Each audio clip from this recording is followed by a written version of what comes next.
A'udzubillahi minasyaitonir rajim. Bismillahirrahmanirrahim. Assalamualaikum warahmatullahi taala wabarakatuh. Innal hamdalillah nahmaduhu wa nasta'inuhu wa nastahdihi wa nukabbiruh wa na'udzu billahi min shururi anfusina wa min sayyiati a'malina.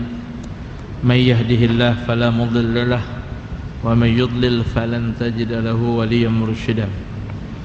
Asyhadu an la ilaha illallah wa anna Muhammadan abduhu wa rasuluh. Allahumma salli wa sallim wa barik ala sayyidina Muhammad wa ala alihi wa sahbihi wa sallim ajma'in.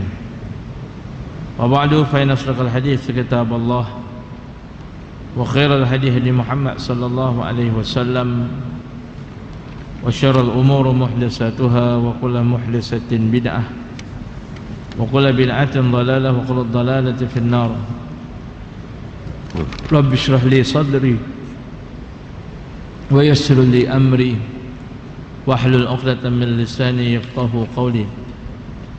Subhanaka la ilma lana illa ma 'allamtana innaka antal alimul hakim. Wala haula wala quwata illa billahil aliyyil azim. A'udzu bikalimatillahi tammati min syarri ma khalaq. Bismillahilladzi la yadurru ma'a ismihi syai'un fil ard wala fis sama' wa huwas samiul alim. Amma ba'd. Semoga muliakan Tuan Imam, Tuan Bilal, Tuan Siak, Tuan Nazir, seseru ahli jutaan kuasa, tuan-tuan dan puan-puan, ibu ayah, muslimin dan muslimat yang dirahmati Allah Subhanahu wa ta'ala. Alhamdulillah, marilah sama-sama kita merafakkan, memanjatkan setinggi-tinggi syukur dan terima kasih kita pada Allah kerana dengan limpah kurnia, izin, inayah, taufik, hidayahnya terdapat meneruskan lagi pengajian daripada kitab Tanbihul Ghafilin. Peringatan bagi yang lupa, mudah-mudahan hadiran kita beri manfaat untuk kita bersama. Amin ya rabbal alamin. Ni dekat ni ke? Siapa yang ingin selamat daripada siksa kubur, betul? Aja dia catat muka surat apa? Ha? Muka surat saya berapa? Berapa? 33 saya punya. Saya punya 33. Ha, betul lah. Imam Abu Las berkata kan? Okay. Imam Abu Las berkata, siapa yang ingin selamat daripada siksa kubur, maka ia harus melazimi 4 perkara dan meninggalkan 4 perkara yang lain. Kata tuan kitab kita, siapa yang nak selamat daripada siksa kubur, semualah kita kan, kita semua nak selamat daripada siksa kubur. Cumanya mungkin ada orang lidah dia bercakap nak selamat daripada siksa kubur, tapi perbuatan dia tak menggambarkan dia nak selamat daripada siksa kubur. Itu. Tapi cakap dia nak selamat, tapi perbuatan dia tak menunjukkan. Mengaku Islam, nama pun sedap, Kasim, kan? Tapi tak menggambarkan sebagai seorang Islam, walaupun namanya Kasim Selamat. Kalau laki-laki, kalau orang perempuan nama Siti. Nama Siti, tapi tak menggambarkan bahawa cara hidup dia, pakaian dia, cakap-cakap dia tak menggambarkan bahawa dia adalah orang yang cinta dan sayang kepada Allah Subhanahu Wa Taala, daripada Islam. Begitu. Sama juga ada orang kata dia nak selamat daripada siksa kubur, tapi perbuatan dia itu tidak menggambarkan bahawa dia nak selamat daripada siksa kubur. Jadi sebab tu Imam Abu As-Samarqandi kata, siapa yang nak selamat maka ia hendaklah melazimi 4 perkara. Tuan-tuan nampak tak nyamuk ni tuan-tuan? Nyamuk ni tuan-tuan dia duduk kat mana? Tahu tak? Dia duduk bawah meja. Dia duduk bawah meja. Memang banyak tempat lah. Dia bawah meja ustaz ni sarang nyamuk. Kan? Jadi saya beritahu ni, pada depan ni boleh, ada tak pancit? Pancit nyamuk ada? Dalam bilik ada? Tak, kalau dalam bilik ada. Kalau kat rumah tak payahlah, jauh benar. Kalau dalam bilik ada, boleh ambil. Ada bilik. Saya tadi, daripada tadi kata ni nyamuk bawah. Ha? Tak apa, bau tak apa. Bau sikit. Tak tahan dia punya. Dia jadi sarang. Sekejap Mari saya buat.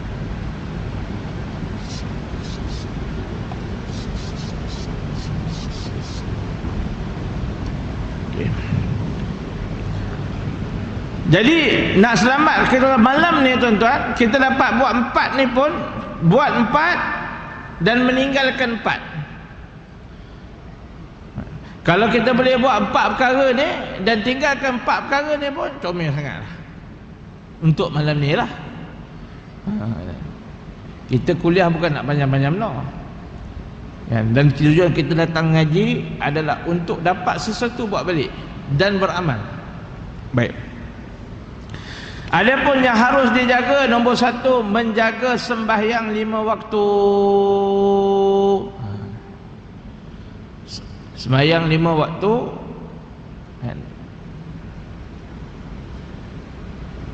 kena jaga. Macam mana kita nak jaga sembahyang 5 waktu? Nombor 1 sekali, ilmu kena ada. Ilmu sembahyang, ilmu fikih salat, fikih salat itu perlu kita kuasai. Barulah dikira kita jaga sembahyang.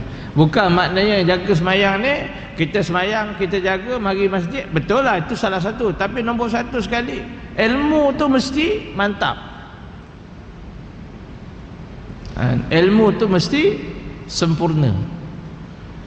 Kena belajar. Sekurang-kurangnya ambil hak yang asas pun tak apa. Tuan-tuan ambil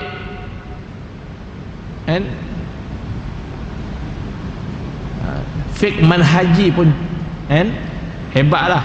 Kalau tuan-tuan mengaji fiqh manhaji, buka bab salat, kuasai ilmu tu melalui fiqh manhaji pun cukup lah.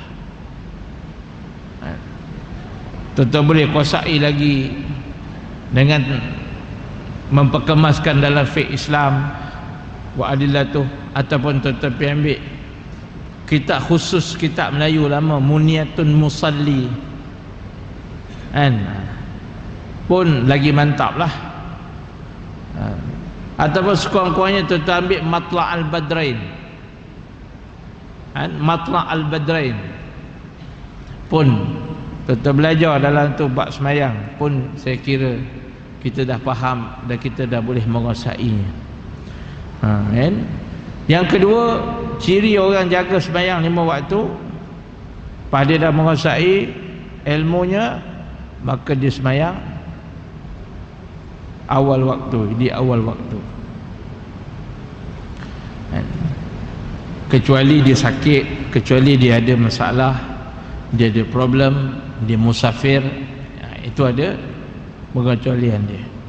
Dia terlampau penat, dia terlampau letih. Tapi kalau tak ada apa-apa, badan bersih, semayanglah di awal waktu. Dan yang ketiga, ciri orang jaga semayang, dia solatnya berjemaah di masjid. Jadi nak selamat daripada siksa kubur, pastikan sembahyang dia jaga. Dan bukan dia jaga diri dia saja, tapi dia jaga juga anak dan isteri dia, keluarga dia kena jaga. Ambil berat, anak kita lah ni duduk mana? Kita dah sembahyang maghrib dah. Anak kita lah ni dah sembahyang maghrib ke belum? Cucu kita lah ni dah sembahyang maghrib ke belum? Ambil berat. Itu nombor satu. Yang kedua, nak selamat daripada siksa kubur, banyakkan sedekah. Banyak sedekah ni bukan kuantiti, kan? Tetapi dari sudut banyak kali. Bukan jumlah tu kita bagi banyak, bagi berapa? 1000, tapi sekali je. Itu tak bagus. Yang bagus ni, tuan-tuan, kerap kali, mudah bagi, kan? Jumpa je tabung, masuk. Hari ni masuk tabung van jenazah, esok masuk tabung food bank ke apa nama tu kat tabung, esok masuk tabung pengajian, nah, esok lagi masuk tabung pembangunan. Tu kan ada 1, 2, 3, 4, 5, 6 tabung. Tengah-tengah tu ada 6 tabung. Kalau tak nampak juga memang rabun lah tuan-tuan. AJK letak elok je, betul-betul kat tengah-tengah, nak suruh nampak. Dah lah kat tengah, kat pintu masjid pun ada lagi tabung tu. Nak keluar je nampak lagi. Nak suruh bagi, bantu, tolong hidupkan masjid, imarahkan. Jadi kita rajin, bagi sikit tak apa. Tapi kalaulah kita ni jenis sembahyang 5 waktu di masjid, kalau total tiap-tiap kali sembahyang bagi RM1 tak apa, sehari RM5. Kalau 30 hari tuan-tuan datang tak 150. Subhanallah.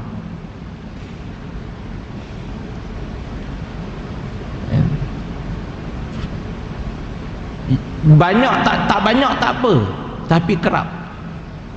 RM1, 50 sen, 20 sen, 10 sen. Kadang-kadang dalam dompet kita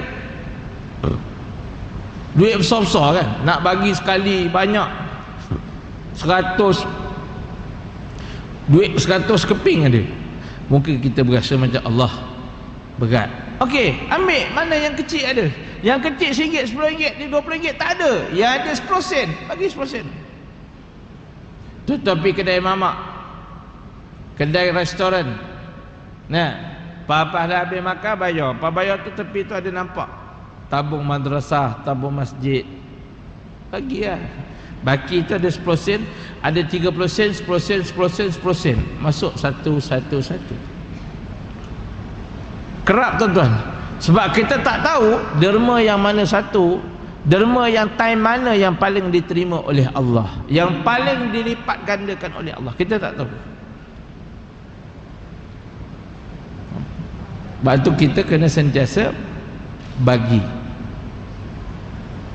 Kadang-kadang ada orang ada online punya account, dia pandai online system, internet banking. Keluar dekat TV, bayi perlukan 70,000 untuk pembedahan. Dengar kat berita, kan? Ambil nombor akaun, kan? Kita pun transfer nombor akaun tu. Berapa transfer? RM10. RM10 kita bagi. Tak apalah, nak bagi banyak mungkin kita tak mampu tuan-tuan. Transfer pula boleh berapa? RM5 boleh kan? Transfer RM5. Yang penting tuan-tuan, mana ada peluang kita memberi, kan? Banyak kali kita bersedekah akan menjamin kita selamat daripada siksa kubur. Dalam sebuah hadis, saya baca 2-3 tempat baru ni kat Telekom.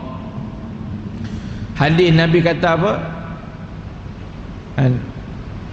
Sedekah 1 dinar lebih baik daripada sedekah 1000 dinar.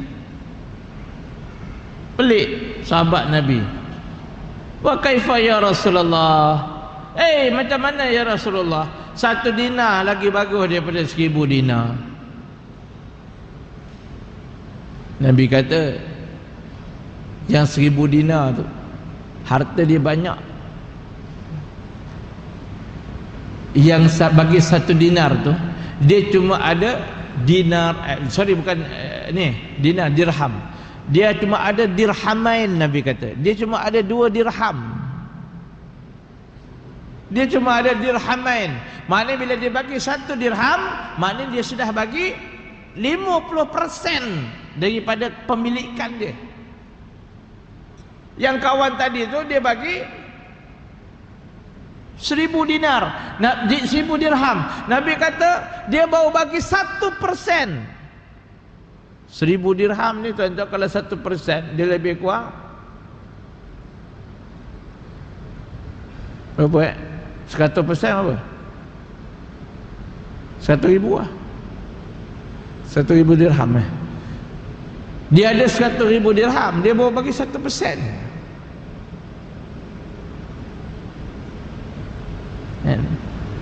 Baru bagi 1000 dirham. Sedangkan dia ada 100,000 lagi, dia baru bagi 1000, baru 1%.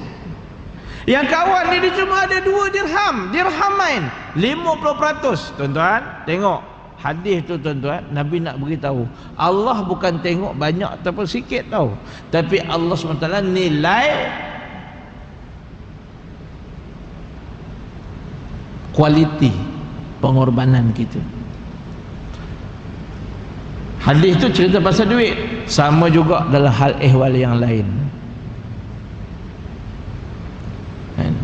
Kadang-kadang kita penat, letih kan, tapi kita tetap juga bangun tahajud 2 rakaat. Penat kerja, penat meniaga, penat letih jaga anak, jaga mak sakit, tapi kita masih boleh buat. Berbanding dengan orang memang pencen, memang tak ada apa, kerja pun tak ada, pencen dah, dia pun sihat, anak-anak semua dah kerja, dia tak ada apa, balik pada masjid dah boleh tidur, bangun pukul 4. Nak dibanding dengan orang balik kerja pukul 12, pukul 1, tetap boleh bangun juga sembahyang 2 rakaat. Tuan-tuan, takkan sama orang yang tadi balik pukul 12, pukul 1 sembahyang 2 rakaat dengan 2 rakaat orang yang senang kerja dia. Takkan sama. Allah menilai betapa besarnya pengorbanan kita. Sebab tu la taqnatu mir rahmatillah. Jangan putus harap dari rahmat Allah. Tuan-tuan muslimin muslimat yang dirahmati Allah Subhanahu wa taala, banyakkan bersedekah. Yang ketiga, nak selamat daripada siksa kubur, banyakkan membaca Al-Quran. Quran ni tuan-tuan, dia mukjizat. Dia mukjizat Nabi SAW, tuan-tuan. Yang kekal sampai zaman kita ni, Quran lah mukjizat. Tuan-tuan tak nak ke mukjizat tu ada dengan kita? Baca Quran. Tuan-tuan dirahmati Allah. Bangun pagi, sebelum tidur, sampai di pejabat, semuka tak apa. Tuan-tuan boleh hari-hari sampai di pejabat tu biar ada Quran. Ke atas meja kerja kita tu biar ada Quran. Saya ingat masa yang paling senang, antaralah yang paling mudah kita beramal kat pejabat, baca Quran. Sebelum tidur, on the way pergi pejabat, buka CD, buka melalui handphone kita, surah Waqiah, surah Tabarak, Tabarakallazi biyadihil mulku wa huwa ala kulli syai'in qadir, allazi khalaqal mauta wal hayata liyabluwakum ayyukum ahsanu amala wa huwal azizul ghafur. Harian, jadikan bacaan harian. Waqiah, Yasin, banyak.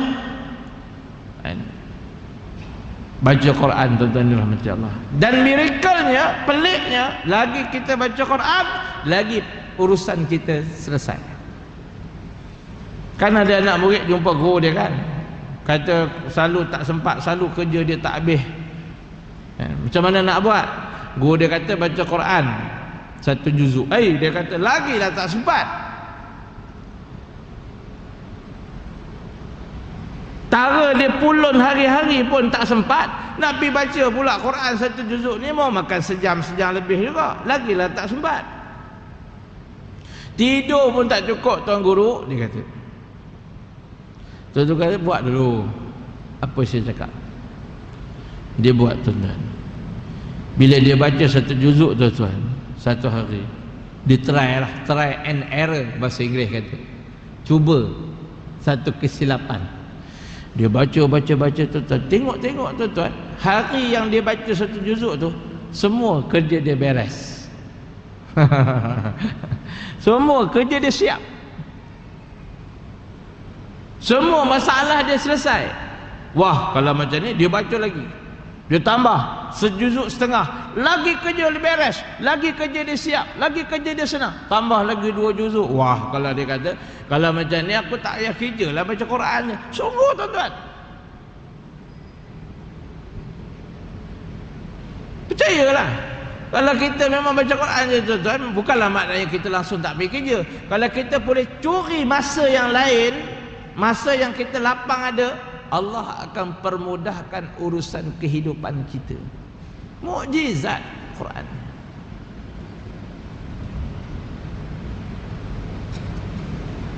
La aqula alif harfan wa mim lam wa lamun harfan wa mimun harfan, kata dia. Aku tak kata alif tu satu huruf. Aku tak kata alif lam mim harfan, walakin alif lam harfan wa lam harfan wa mim harfan. Nabi kata siapa yang baca Al-Quran 1 huruf, Allah gandakan kan. Nabi kata aku tak kata alif tu 1 huruf, alif lam mim tu 1 huruf, tu 1 ayat. Habis tu alif tu 1 huruf, lam 1 huruf, mim tu 1 huruf. Dan kalau kita kata Bismillahirrahmanirrahim, dalam tu ada berapa huruf? Punyalah Allah nak bagi ganjaran, tapi kadang-kadang kita tak berminat dengan ganjaran Allah. Nak selamat sesa kubur, banyak baca Quran. Lagi banyak kita baca Quran, lagi terang kubur kita. Kan Nabi kata kan, kedudukan umatku di syurga, tingkatan dia di mana ditentukan berapa banyak dia baca Quran di dunia dulu. Faham?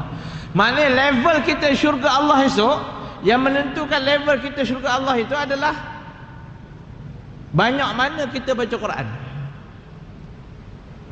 Itulah level kita. Kelas 1, kelas 2, kelas 3, kelas 4, kelas 5 ditentukan oleh jumlah baca Quran. Lagi banyak kita baca Quran, maka lagi tinggi darjat kita dalam syurga Allah Subhanahu Wa Taala. Gitu. Dan yang keempat, nak selamat daripada siksa kubur, memperbanyakkan tasbih. Tadi kan saya dah sebut kan, saya sudah sebut belum? Kubur kita terang tak terang bergantung sejauh mana banyak kita baca Quran. Lagi banyak kita baca Quran, lagi terang dan lagi sejuk. Ni aircon ni, nak sejuk dia kena tekan nombor kan, 16 sejuk. Kalau kita panas naikkan 20, kita sejuk naikkan 20, 23, 24.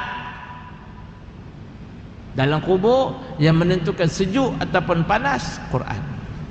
Itu dalam kubur. Sebenarnya di dunia pun sama tuan-tuan. Hati kita ni cepat panas, hati kita ni cepat sejuk, yang ditentukan ialah Al-Quran. Dan yang keempat, memperbanyakkan tasbih, membaca subhanallah walhamdulillah wa la ilaha illallah wallahu akbar ولا حول ولا قوة إلا بالله العلي العظيم سبحان الله والحمد لله ولا إله إلا الله والله أكبر. Banyak baca. Orang dah buat lagu, dah buat nasyid dah. Lagi banyak kita baca, lagi banyak kita zikir. Tenang kita dalam kubur, tuan-tuan. Banyakkan baca tasbih every day, setiap hari, 100 kali, 1000 kali. Nabi kata apa? Pagi tadi saya baca satu hadis daripada kitab Jawharul Mahub wa Munabbihatil Qulub.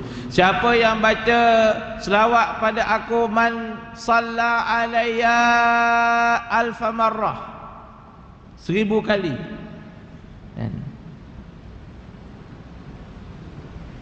najjuhu minan nar, dibebaskan untuk dia daripada api neraka Allah Subhanahu wa taala.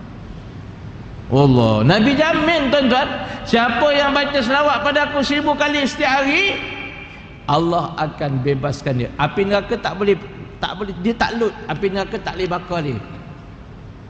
Wah, ada orang kata, kalau macam tu ustaz, untunglah orang buat jahat. Dia buat jahat, dia buat dosa, nah, dia naik orang, dia fitnah orang, dia curi, dia berzina, lepas tu dia selawat. Tak boleh kan? Orang jahat, orang buat maksiat, confirm dia tak boleh buat selawat 1000 kali. Tak boleh. Tak larat. Dia macam orang boroi nak suruh lari keliling padang 100 pusingan, boleh tak? Dia boroi suruh lari keliling padang 100 pusingan, boleh? Tak boleh. Mana boleh? Pancit, nak habis 1 pusingan pun pancit, ini pula nak lari 100 pusingan.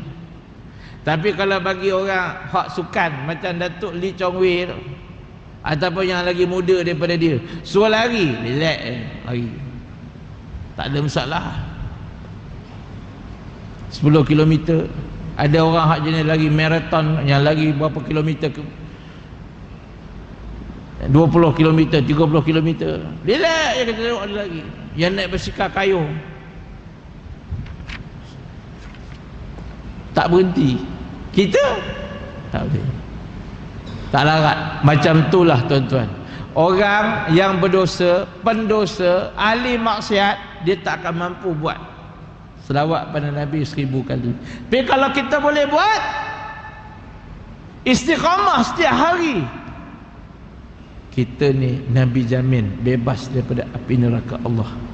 Yang ni banyakkan tasbih, subhanallah walhamdulillah wala ilaha illallah wallahu akbar, subhanallah walhamdulillah wala ilaha illallah wallahu akbar, subhanallah walhamdulillah wala ilaha illallah wallahu akbar, subhanallah walhamdulillah wala ilaha illallah wallahu akbar. Nabi jamin apa? Dia akan selamat daripada siksa kubur, kata Imam Bulais. Baik, sebab semua yang 4 ini dapat menerangi kubur dan meluaskannya.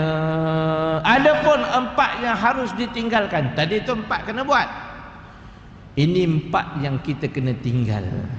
Apa? Ingat tadi 4 kita kena buat apa? Saya ulang sekali lagi. Mana hak ada tulis, tulis. Mana hak kuat ingatan, hafal. Jaga sembahyang 5 waktu. Yang kedua, banyak kali bersedekah. Yang ketiga, banyak kali baca Quran. Dan yang keempat, banyakkan tasbih, subhanallah alhamdulillah la ilaha illallah wallahu akbar. Selamat kita daripada siksa kubur. Baik, kata Imam Bulais, semua 4 itu dapat menerangi kubur dan meluaskannya. Adapun 4 yang harus ditinggalkan. Apa benda 4 yang kita kena tinggal? Nombor 1, dusta, bohong. Jangan bohong. Ini suka nom bohong. Bahasa lain ni kencing. Bahasa anak muda kencing. Sebenarnya bahasa kencing ni dah lama, daripada zaman saya belajar lagi, dalam zaman saya sekolah menengah. Kalau orang kena kencing tu, dia panggil tadah. Tadah tu maknanya dia kena kencing kan. Anak. Suka no kencing. Yang jadi masa orang ramai rakyat. Ahli politik suka kencing. Sebab tu ada orang buat iklan. Bangla jaga tandas. Orang awam 20 sen. Ahli politik RM1. Apa pasal? Dia kata ahli politik kuat kencing. Dia kena bayar RM1 masuk tanah. Jangan gitu. Jangan kita suka no kencing orang, menipu. Siapa yang suka bohong, siapa yang suka dusta, maka dia akan tak akan selamat daripada siksa kubur. Ada orang tuan-tuan, dia tak jadi ahli politik pun, dia memang suka bohong. Dia tak tahu, dia cakap tahu. Dia memang suka bohong. Dia suka cerita benda yang dia tak tahu. Dia kerek, dia buat main, dia buat benda yang tak ada, dia ada-adakan.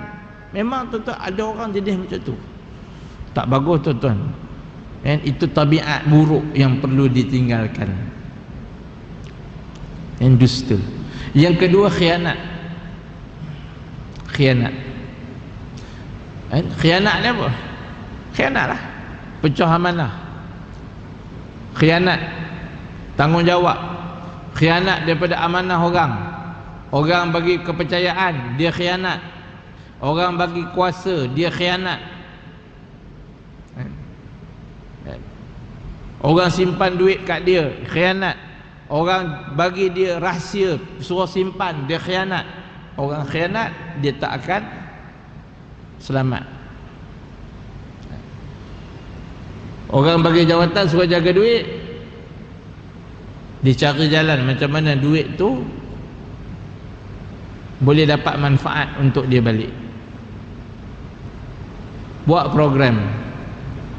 Bila buat program kan, nak pakai duit, nak kena provide, nak kena sediakan tu, nak kena sediakan ni, dia pun cari semua kroni dia. Kroni dia minta, ni aku dah ejah projek ni, bagi aku 30%, 40%. Nampak tak? Inilah yang berlaku banyak. Bila dia ada kuasa untuk pegang amanah tu, duit tu tadi, betul lah, memang lah. Dia nampak macam dia bagi provide lah untuk semua orang. Secara tersembunyi, dia berniaga dalam dia pegang amanah tersebut. Orang lain masuk tender, daminya tender tu, buka je tak pernah dapat. Semua syarikat yang sama. Tapi on paper syarikat yang sama tak? On paper syarikat yang sama tak? Dia suruh kawan tu buka nama syarikat macam-macam. Yang tu bini dia pegang, yang tu anak dia pegang, yang tu pak saudara dia pegang. Syarikat banyak, tapi owner dia orang sama. Kenapa dia bagi? Sebab orang tu dah ada perjanjian dengan dia.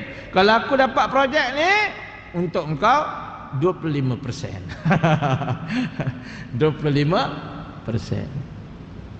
Itu belum lagi kau up lah sikit. Patut boleh dapat sekian jumlah, kau up lah sikit, dia up lah. Khianat tuan-tuan. Tuan-tuan, membarah benda ni.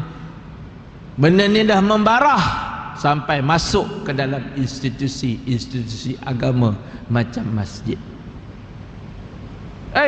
Tuan-tuan tahu, buka puasa tu pun ada orang sempat lagi belasah. Macam buka puasa tu, satu kepala berapa? Satu kepala RM12. Dia pakat lah dengan caterer. Saya kalau bagi awak kena bagi saya satu kepala RM1. RM12 tu untuk 200 orang. Satu hari dia dapat RM200 tuan-tuan. Dah 200 dah nak 30. Sebulan puasa 20, 200 nak 30 apa?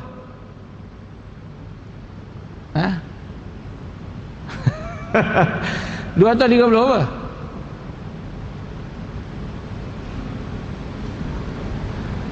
Kalau 100 3,000. Kalau 200 6,000.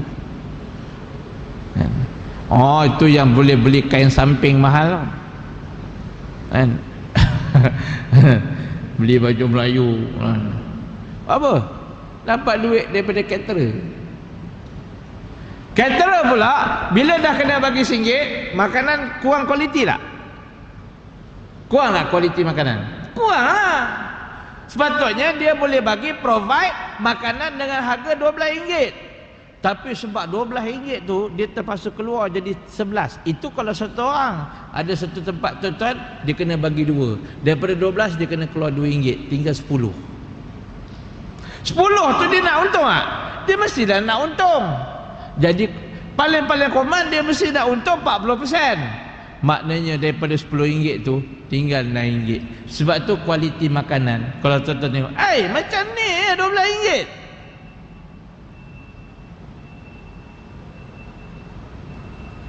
Selalu orang bagi alasan apa? Oh memang dia sebab dia keluar modal dia dulu, payment dia dapat lambat. Tak ada tuan, banyak kena bayar sana bayar sini. Lala kualiti dia kualiti RM9. Betul tak padan. Ini contoh saya kata tuan, contoh antara maklumat yang kita dapat.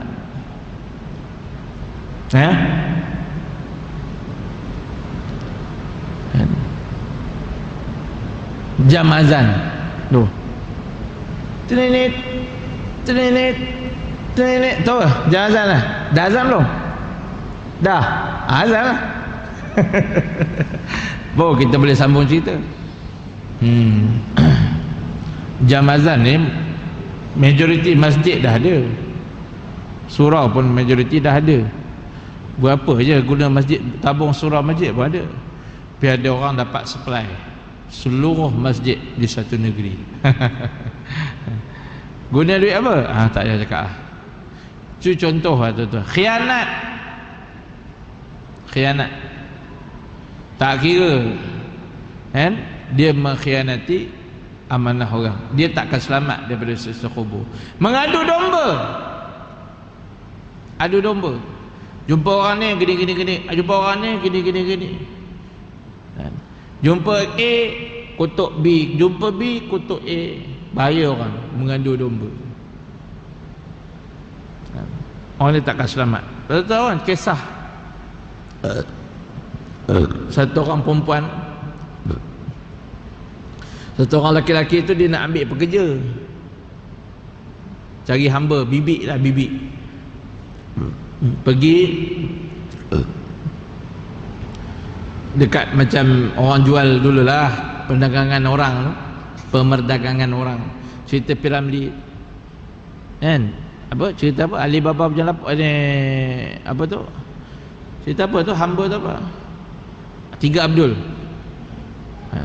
Jadi orang jual orang tu kata dah, tuan yang ni kerja bagus, kerja mantap, tapi tuan dulu ni tak mau kat dia ni sebab mulut dia jahat. Dia kata, aku bukan nak suruh kerja dengan mulut, aku nak tenaga dia. Terpulang kat tuan lah, nak ambil. Dia pun ambil kerja. Memang kerja TikTok. Mulut dia memang cakap banyak, gerbak, geruk, pompak banyak. Dia ingatkan tak ada apa, lantak ke dia lah. Aku bukan nak pakai mulut dia. Apa jadi tuan-tuan? Satu hari dia cakap kat bini dia, bini tuan ni, puan, saya satu hari waktu puan keluar pergi shopping, tuan bawa balik perempuan, dia dah tak sayang kat puan. Tapi puan jangan cerita kat tuan, saya nak bagi satu petua saya bawa daripada kampung. Kalau tuan nak tahu, kalau puan nak tahu macam mana nak bos nak sayangkan balik puan, puan cuba bawa pisau cukur janggut dia waktu dia tengah tidur. dengan cukur janggut tu, waktu bawa pisau cukur, dia akan lupakan perempuan tu, dia akan sayang kat puan. Oh, puan tu kata okey malam ni agak saya buat. Suami dia balik, waktu isteri dia kat dapur, dia jumpa puan, tuan, saya duduk di rumah, tuan tak ada, isteri tuan main kayu tiga. Dia bawa balik lagi. Tapi tuan jangan, kalau tuan tak percaya, dia plan nak bunuh tuan. Kalau tuan tak percaya, malam ni tuan buat-buat tidur, dia akan datang bawa pisau. Malam tu suami dia pun buat-buat tidur. Isteri dia pula tadi nak bawa pisau, nak pergi potong janggut. Dia bawa pisau, dia bangun. Oh, ini kerja kau ya, nak bunuh aku. Terus dia ceraikan. Dan suami tu pun cakap kat bini dia, dia ceraikan dia, perempuan tu. Tuan-tuan, keluarga jadi berantakan. Lepas tu dah tak habis kat situ, isteri perempuan tak puas hati. Isteri perempuan pula, keluarga perempuan tak puas hati, kaum kerabat dia datang bunuh laki-laki tu. Nampak? Sebab mulut sahaja. Mulut punya pasal bercerai-berai, mulut punya pasal berbunuh-bunuhan. Jangan buat main tuan-tuan. The power of words, dia boleh bawa kepada, tu yang kata apa, kata-kata itu lebih tajam daripada pisau. Kan? Mengadu domba. Dan yang terakhir, menjaga kencing. Sebab Rasulullah sallallahu alaihi wasallam bersabda, tanazzahu 'anil baul fa inna 'ammat 'azabil qabri minhu. Bersih-bersihlah kamu daripada kencing, sebab umumnya siksa kubur itu kerana kencing, yakni cebok. Jangan sampai ada sisanya, harus bersih, benar-benar bersih. Ramai orang suka kencing berdiri. Ramai orang suka kencing berdiri. Apa masalah? Dia akan bawa masalah kepada silsil baul. Ataupun kalau tak kena silsil baul ni apa? Yang jenis tak boleh kontrol kencing keluar. Satu lagi, kalau tak silsil baul pun, dia mudah keluar air kencing. Dia macam kencing tak tus, ataupun kencing tak lawas. Penyakit kencing tak lawas ni tuan-tuan, dia ada ubat. Tuan-tuan boleh cari geng-geng, apa kita panggil, akupunktur tu, bagus. Dia ada saraf yang boleh betulkan. Dia masalah saraf. Ataupun berdehem-dehem, dia ada cara duduk. Ada kiai Indonesia aja, lepas buang air, duduk tinggung, kaki ke depan satu, kaki tinggung satu, dehem 3 kali. Tukar pula, kaki kanan pula tinggung, kaki kiri pula ke depan, dehem. InsyaAllah mujarab tu. Mujarab, InsyaAllah.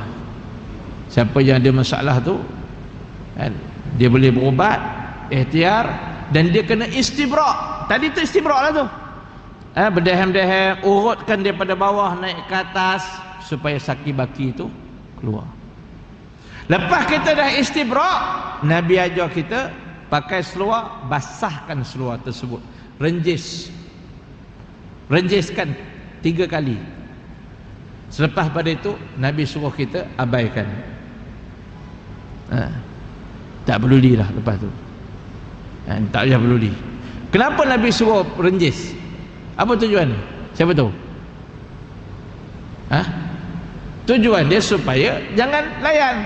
Kalau Nabi suruh semak betul, keluar ke tak keluar ke, basah ke tak basah, mesti Nabi tak suruh renjis. Renjis itu sebagai satu petanda, jangan layan lah.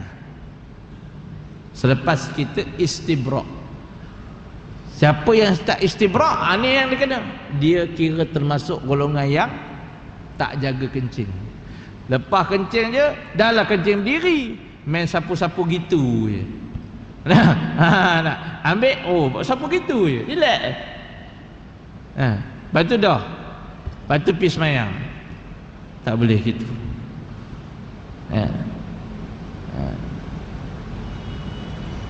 Saya tak pastilah kalau orang kencing berdiri ni ada yang bersih habis, wallahu alam. Tapi adatnya tuan-tuan, kalau kencing berdiri confirm saki baki tu ada.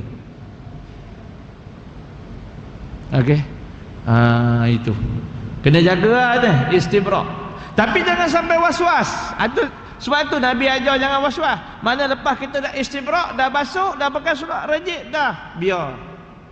Wah tuan-tuan, kalau nak layan benda dia tuan-tuan, asyik nak layan kencing, tak ada kerja lain.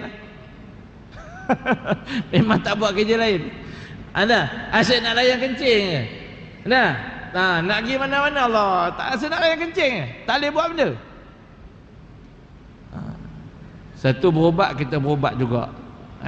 Dia ada ubat homeopati, dia ada ubat saraf. Tuan-tuan kalau nak nombor telefon, saya ada seorang sahabat, dia memang belajar ilmu homeopati ni, ilmu dengan ilmu akupuncture, duk dinilai. Dia ada pusat dia apa semua. Bagus. InsyaAllah tuan-tuan. Jadi janganlah kita ambil ringan tentang kencing. Nanti satu hari nanti saya akan baca hadis tentang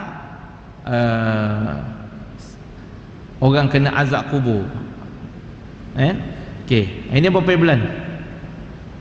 Allahuakbar. Ini berapa bulan? 20 hari bulan 7.